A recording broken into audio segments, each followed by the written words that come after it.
Sobra-sobra ang pagmamahal na mararamdaman niya sa inyo gamit lamang ang inyong palad. Hello mga guys, kumusta kayo? Panibagong araw, panibagong video na naman tayo, and sa araw na ito ay isa na namang video ang aking ituturo sa inyo na simpleng gabay o simpleng pamamaraan na makakatulong sa atin. At bago ang lahat, gusto ko lang mag-disclaimer sa mga taong hindi naniniwala at hindi gusto ang mga kagaya nitong video.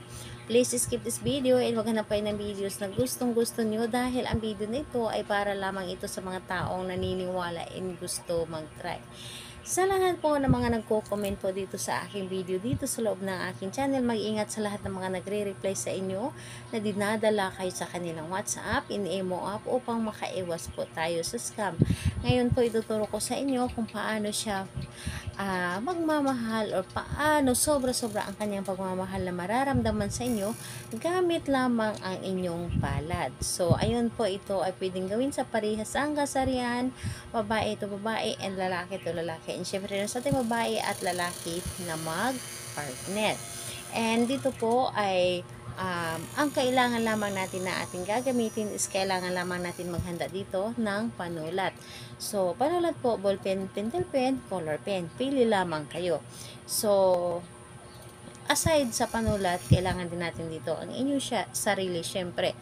So, kapag handa na yung panulat, kailangan mo lamang dito na mag-focus muna, i-claim sa inyong sarili na ito ay para sa inyo, gagana ito sa inyo, kailangan na buo ang inyong loob sa paggawa or buo ang inyong loob sa tiwala.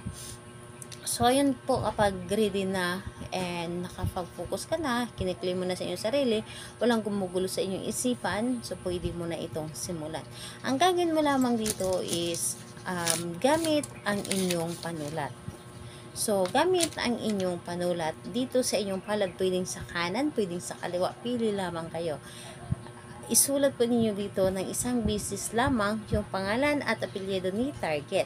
So, pangalan at apelyido ni target, isang beses lamang isusulat nyo po dito sa inyong palad.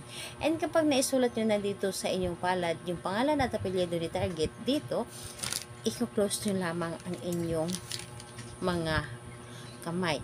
So, i-close nyo lamang itong inyong palad and pumikit ka and ibulong po ninyo dito sa inyong palad ang inyong nais. Halimbawa na lamang, pangalan at apelyido, ikaw po ay sobra-sobra ang mararamdaman na pagmamahal sa akin at hindi mo ako kayang iwan at hindi mo ako kayang palitan, hindi mo kayang asaktan. Ako lamang ang mamahalin mo.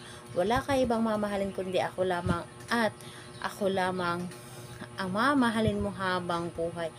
Ako lamang ang para sa iyo. So, hilingin mo lamang dito lahat-lahat. Ano man yung nilalaman ng puso mo, yun ang sasabihin mo.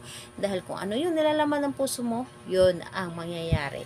So, ayun po, gawin ito sa kahit anong araw at oras bago kayo matulog. So, ayun po, sa lahat po ng mga may mga katanungan, mag-comment lamang sa baba para ma-replyan ko po kayo. Salamat po sa inyo.